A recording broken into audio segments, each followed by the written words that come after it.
warahmatullahi wabarakatuh.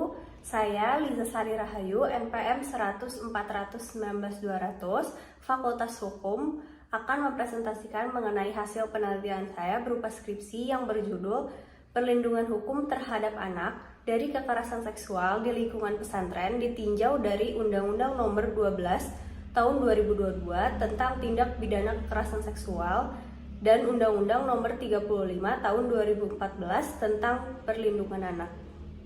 Kondisi lingkungan pendidikan yang aman dan nyaman akan memudahkan anak untuk berkembang sehingga menjadi pribadi yang lebih baik. Sebaliknya, jika lingkungan pendidikan tidak aman dan tidak nyaman bagi anak, maka anak akan merasa takut dan terancam melakukan kegiatan-kegiatan di sekolah.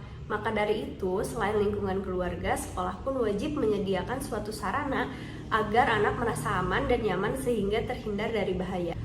Seiring dengan perkembangan zaman, fenomena tindak kekerasan yang terjadi pada anak di Indonesia semakin meningkat, terlebih dalam tindak kekerasan seksual. Tindakan kekerasan seksual yang terjadi pada anak tidak hanya banyak terjadi di lingkungan keluarga, namun masih banyak pula yang terjadi di lingkungan pendidikan, termasuk lingkungan pendidikan pesantren. Untuk membuktikan adanya suatu permasalahan kekerasan seksual terhadap anak, Komisi Perlindungan Anak Indonesia atau KPAI memberikan data pada tahun 2021 di lingkungan pendidikan sebagai berikut. Pada tahun 2021, dari tanggal 2 Januari sampai dengan 27 Desember, KPAI mencatat ada 18 kasus kekerasan seksual yang terjadi di lingkungan pendidikan. 4 kasus terjadi di lingkungan pendidikan di bawah Kementerian Pendidikan, Kebudayaan, Riset, dan Teknologi, sedangkan 14 kasus lainnya terjadi di lingkungan pendidikan di bawah Kementerian Agama. Kasus-kasus ini terdapat di 17 kota dan kabupaten di 9 provinsi yang tercatat dengan adanya kasus kekerasan seksual terhadap anak di lingkungan pendidikan. Identifikasi masalah yang terdapat pada penelitian saya yaitu yang pertama, bagaimana perlindungan hukum kekerasan seksual terhadap anak di lingkungan pesantren ditinjau dari Undang-Undang Nomor 12 Tahun 2022 tentang Tindak Pidana Kekerasan Seksual dan Undang-Undang Nomor 35 Tahun 2014 tentang Perlindungan Anak. Yang kedua, bagaimana penanggulangan kekerasan seksual terhadap anak di lingkungan pesantren. Tujuan dari penelitian ini yaitu untuk memahami perlindungan hukum kekerasan seksual terhadap anak di lingkungan pesantren yang ditinjau dari Undang-Undang Nomor 12 Tahun 2022 tentang Tindak Pidana Kekerasan Seksual dan Undang-Undang Nomor 35 Tahun 2014 tentang Perlindungan Anak. Selanjutnya, untuk mengetahui bagaimana penanggulangan kekerasan seksual terhadap anak di lingkungan pesantren. Perlindungan hukum ditinjau dari Undang-Undang Nomor 35 Tahun 2014 tentang Perlindungan Anak. Perlindungan hukum represif terdapat di Pasal 59A Undang-Undang Perlindungan Anak dan Pasal 69A Undang-Undang Perlindungan Anak, di mana ada beberapa perlindungan hukum yang dilakukan melalui beberapa upaya. Perlindungan hukum preventif yang terdapat dalam Pasal 54 Undang-Undang Perlindungan Anak, yang di dalamnya menjelaskan bahwa anak di dalam dan di lingkungan sekolah wajib dilindungi dari tindakan kekerasan yang dilakukan oleh guru, pengelola sekolah, atau teman-temannya di dalam sekolah yang bersangkutan atau lembaga pendidikan lainnya.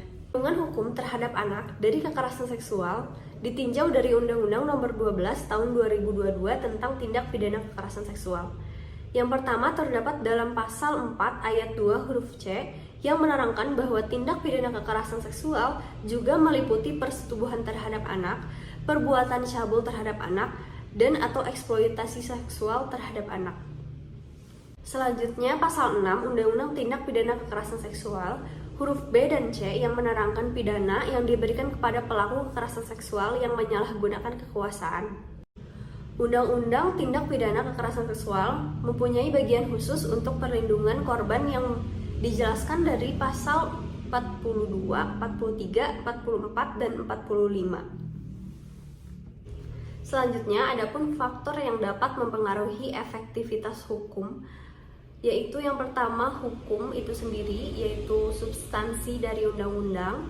Yang kedua, aparat hukum. Yang ketiga, masyarakat. Dan yang keempat, kebudayaan. Penanggulangan kekerasan seksual terhadap anak di lingkungan pesantren dapat dimulai dari unit terkecil yaitu keluarga, lalu ke aparat hukum, ke lembaga pendidikan pesantren, lalu ke masyarakat luas. Kesimpulan dari penelitian saya yaitu perlindungan hukum terhadap anak dalam kasus kekerasan seksual sangat penting karena anak adalah generasi penerus bangsa. Anak telah dilindungi oleh berbagai peraturan perundang-undangan, yaitu dengan Undang-Undang Perlindungan Anak.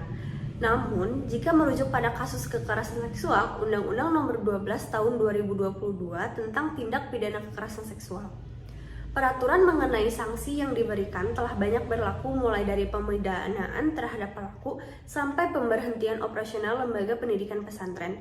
Namun peraturan-peraturan yang telah berlaku masih berlaku belum efektif karena adanya faktor-faktor pendukung yang masih kurang seperti aparat hukum, masyarakat, dan kebudayaan. Kekerasan seksual tidak terjadi di lingkungan pesantren saja.